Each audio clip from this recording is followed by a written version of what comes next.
Hey guys, it's Miss Arlequin, and in this lesson we are going to talk about body paragraphs and how we can craft body paragraphs that support the thesis of our essay. Alright, so previously we've spoken in general about the structure of an essay and how I like to compare the structure of an essay to an hourglass. And I talked about the introduction and how the introduction starts out really broad or general and then gets more specific as you go on.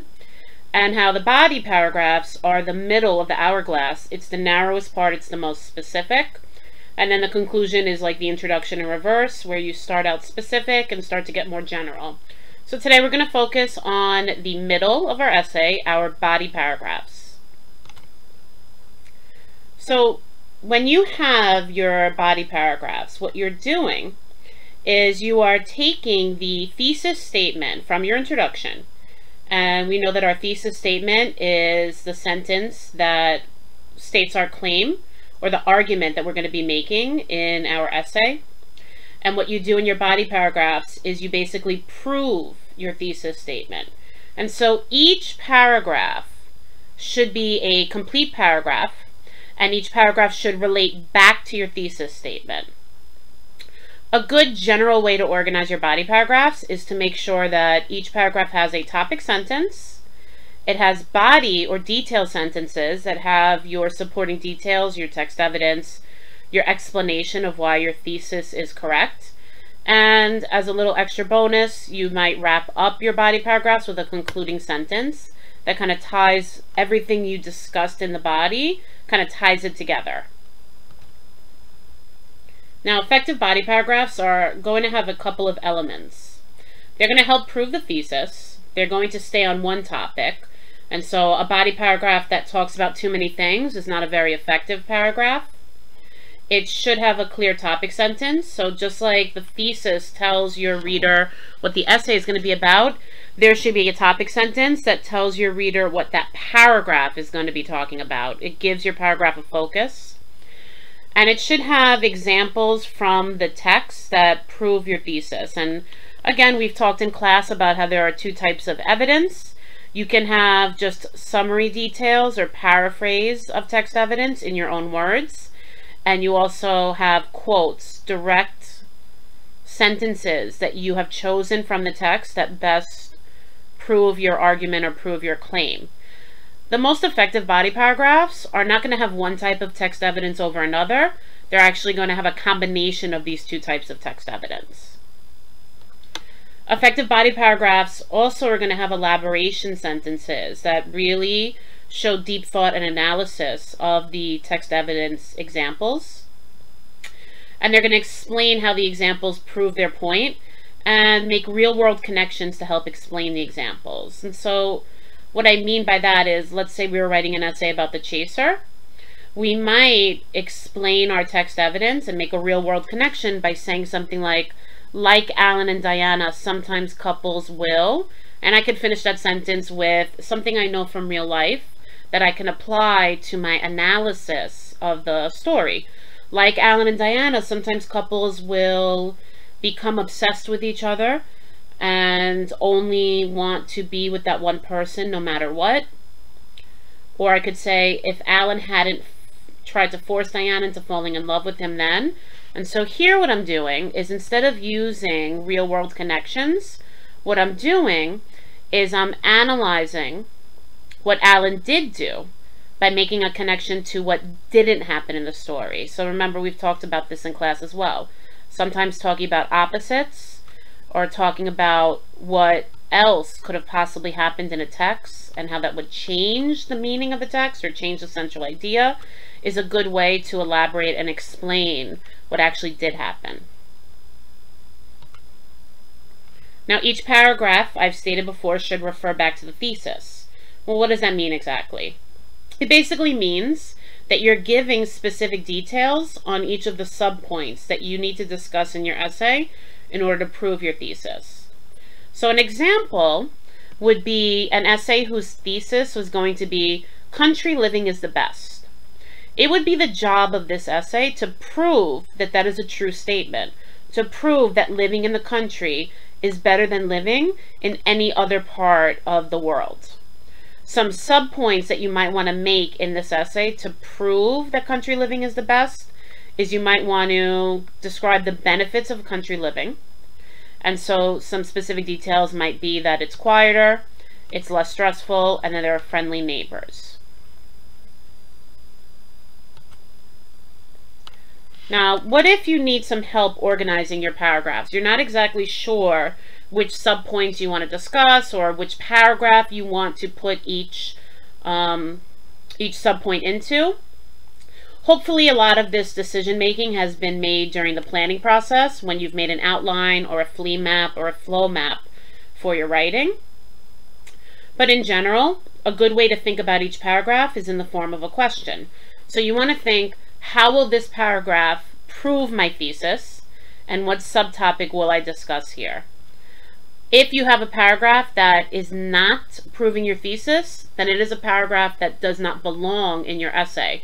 It would be a sweet tart paragraph, kind of like sweet tart evidence, completely irrelevant and not necessary for the writing.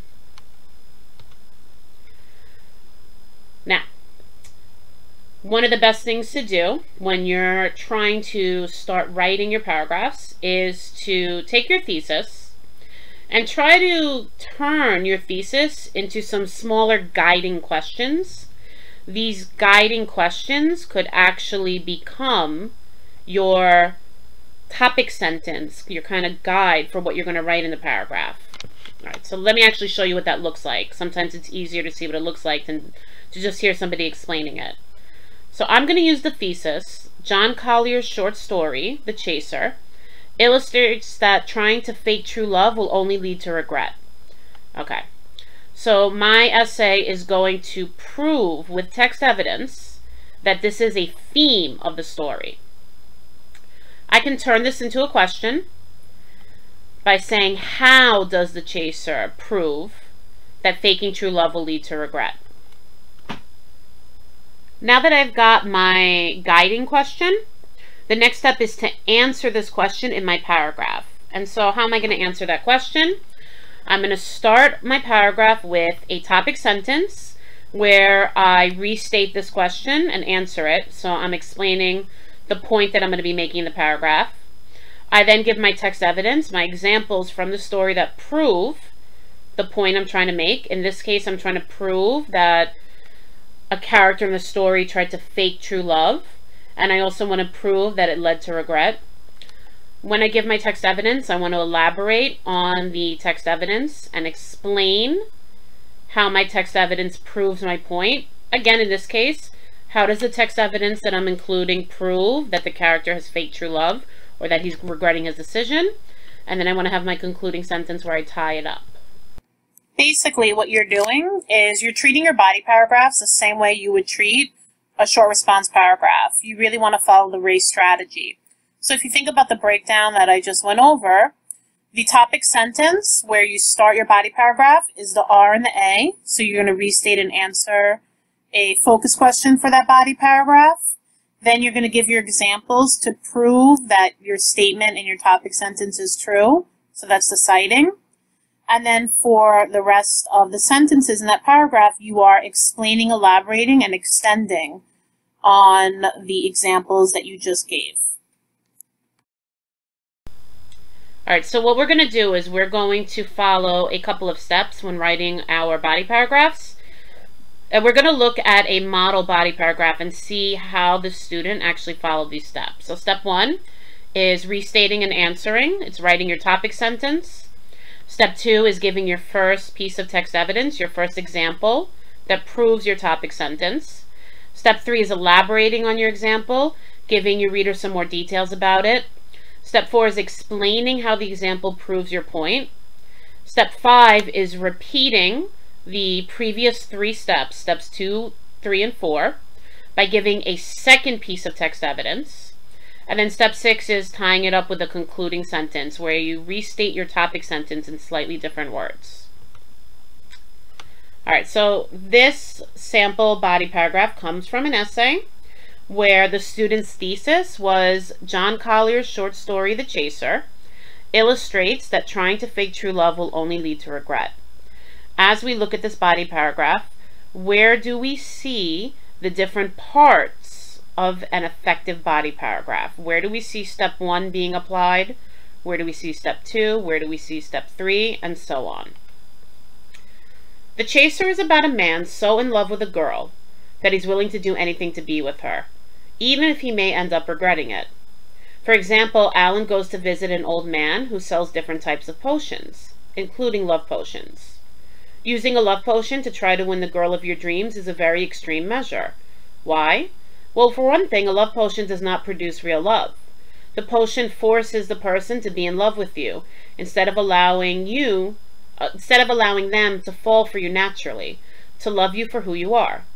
The old man describes the effects of the love potion to Alan, but he is so driven by his desire for Diana that he doesn't recognize the warning signs. These warning signs clearly foreshadow that Diana will become obsessed with Alan. Alan, in turn, will become annoyed by Diana's extreme love. If Alan had just tried to win Diana over in a real natural way, then he wouldn't have ended up with a cheap imitation of love, one which will, undoubtedly, drive him to regret his actions and turn to extreme measures to correct them. When the old man says au revoir to Alan at the end of the story, the implication is that he will see him later, when Alan returns to buy the glove cleaner. As you can see, Alan will live to regret his hasty actions. Okay, so as you can see on this slide, we have the same sample body paragraph, and what I've done is I've numbered chunks of sentences. And so what we're going to do now is we're going to see if we can identify which sentences are actually either our topic sentence, our evidence sentence, our deep thought sentences, meaning sentences which are either elaborating or explaining or extending on the evidence, and which sentences are kind of wrapping everything up and concluding the paragraph.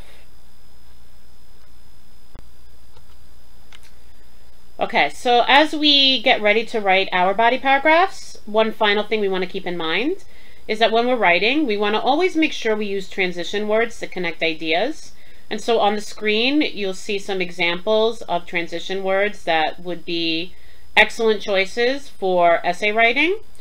We have them broken down by category, so you have some transition words to show a continuation of a thought, that you're adding more information.